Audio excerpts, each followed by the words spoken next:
सुनिए ना, आपने बात कहा है तो सुनिए ना।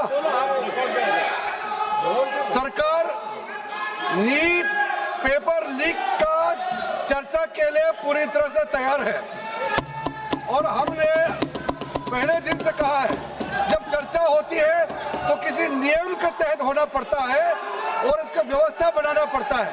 मैं अनुरोध करता हूं कि चर्चा कब होना है, चर्चा का ड्यूरेशन कितना लंबा चर्चा होना है और किस नियम के तहत होना है। माननीय स्पीकर महोदय, सारे पार्टी के फ्लोर लीडर से बातचीत करके इसका निर्णय किया जाए। सरकार पूरी तरह से नीट पेपर लीक पे चर्चा करने के तैयार है और इस देश के युवाओं को भविष्य के लिए हम सब मिलकर के एक सार्थक चर्चा हो, ये सरकार चाहती है। अखिलेश बोलना चाहते हैं। अखिलेश जी, अखिलेश जी, अखिलेश जी, अखिलेश जी, महोदय, अध्यक्ष महोदय, ये अध्यक्ष महोदय, ये अध्यक्ष महोदय, आपको नहीं बोलने दे रहे। अध्यक्ष महोदय, अखिलेश जी, आपको नहीं बोलने दे रहे। ये मुद्दा कांग्रेस समाजवादी पार्टी बीजेपी का नहीं है, ये मुद्दा युवाओं और छात्र नौजवानों का है।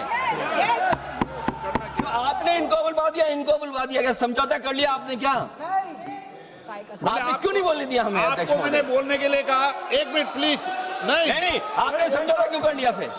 हम लोग का बात भी अखिलेश जी, नहीं, छात्र नौजवान क्या केवल? एक मिनट अखिलेश जी, एक मिनट। नहीं अध्यक्ष महोदय, ये अध्यक्ष महोदय, ये पक्ष ठीक नहीं है अध्यक्ष महोदय। ये युवा छात्र नौजवान हम सबके हैं, हम सब लड़ रहे हैं उनके लिए, हम सब लड़ रहे हैं उनके लिए। और जब छात्रों की नहीं सुनी जाएगी तो सड़कों पे आएंगे। और जो सरकार ने व्यवहार किया है, इस्तीफा तो क्या है, इस्तीफा तो जब चाहेंगे तब मंत्री ले लेंगे, सदन के बाद ले लेंगे। लेकिन सवाल ये, जो छात्रों के साथ व्यवहार हुआ है, उनके हाथ तोड़े, सर तोड़ा, उनके कपड़े फाड़े, क्या बेटियों के कपड़े फाड़ेंगे आप? हम और राहुल जी थे। अध्यक्ष महोदय, हम मजबूरी में गए हैं प्रधानमंत्री के आवास पर।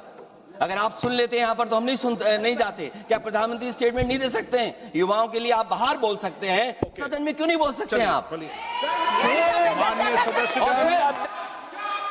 सभी लोगों के मत आ गए हैं। आप भी चर्चा चाहते हैं, ये भी चर्चा चाहते हैं और सरकार चर्चा करने को तैयार है। आप आइए, कब चर्चा करनी है, कितनी देर चर्चा करनी है, सरकार चर्चा को तैयार है। आप आइए चर्चा करने को। ऐसे गैलरी में बैठकर चर्चा नहीं होगी, चर्चा होगी। आप अपनी सीट पर बैठे, कितनी देर करनी है, किस नियम के तहत करिए, आप बैठिए। सरकार ने कहा है कि खुले मन से कहा, हम चर्चा को तैयार है और सबका मत आ गया है। अब आपके आपस के विवाद को मैं सीट पे बैठ के नहीं मिटा सकता। सदन की कार्रवाई 2 बजे तक स्थगित की जा